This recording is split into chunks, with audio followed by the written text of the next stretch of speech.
হিঙ্গলগঞ্জে মৃত ব্যক্তির পরিচয় চুরি, বাংলাদেশি যুবকের বিরুদ্ধে ভোটার হওয়ার চাঞ্চল্যকর অভিযোগ। থানায় অভিযোগ দায়ের পরিবারের। উত্তর 24 পরগনার হাসনাবাদ ব্লকের রামেশ্বরপুর বরুণহাট গ্রাম পঞ্চায়েতের 34 নম্বর বুথের সামনে এসেছে চাঞ্চল্যকর পরিচয় জালিয়াতির ঘটনা। অভিযোগ, এক মৃত ব্যক্তির পরিচয়পত্র চুরি করে ভারতীয় ভোটার হয়েছেন এক বাংলাদেশি যুবক। স্থানীয় বাসিন্দা অজিত সরকার বহু আগেই প্রয়াত, কিন্তু পরিবারের সদস্যরা সাম্প্রতিক 2025 সালের ভোটার তালিকা হাতে পেয়ে দেখেন অজিত সরকারকে বাবা দেখিয়ে বিভূতি সরকার নামের এক ব্যক্তি ভোটার হয়েছে। অথচ অজিত সরকারের পরিবারে রয়েছে কেবল এক ছেলে ও এক মেয়ে। তাহলে এই বিভূতি সরকারি তালিকায় এলো কিভাবে? বিষয়টি জানতে পেরে অজিত সরকারের ছেলে অসীম সরকার হাসনাবাদ থানায় লিখিত অভিযোগ দায়ের করেন। অজিত সরকারের পুত্রবধূ শুক্লা সরকার জানান, আমার শ্বশুর বহুদিন আগে মারা গেছেন। আমাদের পরিবারের স্বামী আর এক ননদ ছাড়া আর কেউ নেই। তারপরেও শ্বশুরের নথি ব্যবহার করে ভোটার হয়ে গেছে বিভূতি সরকার। আমরা তাকে চিনি না। প্রশাসনের কাছে অভিযোগ করেছি যাতে তার নাম ভোটার তালিকা থেকে বাদ দেওয়া হয়। এদিকে অভিযোগ স্বীকার করেছেন অভিযুক্ত বাংলাদেশি যুবক বিভূতি সরকার। তিনি জানান, বাংলাদেশে তার বাবার নামও ছিল অজিত সরকার। 1996 সালে অবৈধভাবে ভারতে প্রবেশের পর তিনি ওই এলাকায় খোঁজ করে দেখেন মৃত অজিত সরকারের নাম তার বাবার নামের সঙ্গে মিলছে। সেই সুযোগে অজিত সরকারের নথিপত্র ব্যবহার করে ভারতীয় আধার কার্ড ও ভোটার কার্ড তৈরি করেন।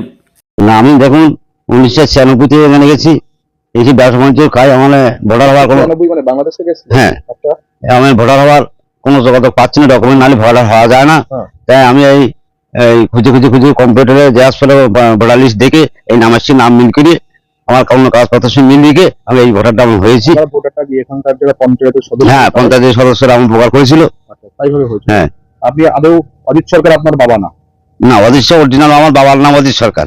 আর ইনি যে দেখাচ্ছি ইনি আমার বাবার নাম, কিন্তু আমার বাবার নাম অজিত সরকার, মার নাম জগৎ সরকার। আপনার বাবার নাম ছিল অজিত সরকার বাংলাদেশ, কিন্তু এপারে যখন ভোটার করতে যাইছিলেন ভোটার তালিকা দেখে অজিত সরকারের সঙ্গে মিল পেয়েছে, এইভাবে ডকুমেন্ট দিয়ে ভোটার হয়েছে। হ্যাঁ হয়েছে। আচ্ছা, এখন ব্যাপারটা হচ্ছে আপনার বিরুদ্ধে তো অভিযোগ করেছে। হ্যাঁ, আমি শুনলাম যে আমার নামে একটা অভিযোগ হয়েছে। আপনি তো ওপার থেকে যেভাবে এসেছিলেন অবৈধভাবে এসেছিলেন। চলাচল করতে আসতো মানুষ, আমি এসেছি। এখন কি করেন আপনি এখানে? এখন ব্যবসা বাণিজ্য করি, মাছের ব্যবসা করি, মোরা মাছ, পুকুরি সারা মাছ। থানায় ডাক ডেকেছিল? না, আমার থানা ডাকেনি। আপনার নাম হচ্ছে বিভূতি সরকার। বিভূতি সরকার। যে অজিত সরকার আপনার বাবা বলা হতো, যেটা ভোটার লিস্টে বলি সেটা আপনার বাবা নয়? না, সেটা আমার বাবা না, কিন্তু নাম একই। সরকার কি হয় আপনার? আমার হাজবেন্ড। অজিত সরকার শ্বশুর মশাই। উনি মারা গেছেন। হ্যাঁ। আপনার স্বামী একটা অভিযোগ করেছেন হাসনাবাদ থানাতে, এখানে আপনার শ্বশুরের নাম ব্যবহার করে কেউ ভোটার হয়েছেন। কি ব্যাপারটা বলুন। হ্যাঁ, একজন হয়েছেন। কি নাম? তার নাম বিভূতি সরকার। বিভূতি সরকার কি আপনার আদৌ আত্মীয়? না। আপনার দেওর হয় কি? না। তাহলে কি সমস্যা হয়েছে? সমস্যা শ্বশুর মশাইয়ের যে নথিপত্র আছে সেইগুলো চুরি করে জাল করে আর কি ভোটার হয়েছে। বিভূতিভূষণ কি আমি জানি না। অসীম সরকার একটা থানায় কমপ্লেন দিয়েছি শুনেছি।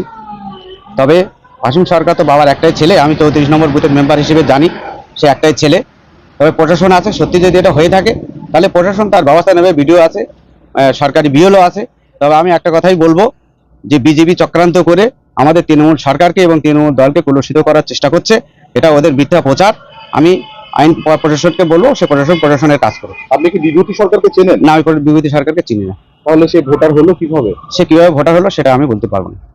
আপনি এখানকার পঞ্চায়েত সদস্য? পঞ্চায়েত সদস্য। আমার নাম বিশ্বজিৎ নাথ, আমি বুথ নম্বর 34-এর পঞ্চায়েত সদস্য।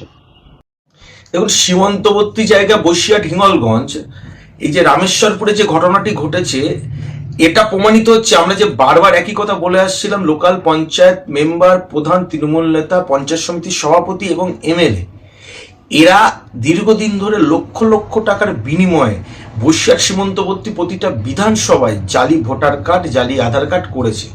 এই যে কারুর ভোটার কার্ড নিয়ে তার কাছ থেকে ভুল সাইন করে গ্রাম অঞ্চলের মানুষ যারা কিছু বোঝে না, তার বাবা পাতিয়ে, কারুকে মা পাতিয়ে, কারুকে ভাই পাতিয়ে এই যে জালি ভোটার কার্ড করেছে বাংলাদেশে, তা বারবারই সামনে আসছে। আমরা নির্বাচন কমিশনকে জানাচ্ছি, শুধু তাই না, আগামী দিন এর তদন্ত ইডি-সিবিআই দ্বারা দরকার, যাতে এরা এই অবৈধ বাংলাদেশিদের রক্ষার্থে ভারতীয় সংবিধান অনুযায়ী সাজা পায়।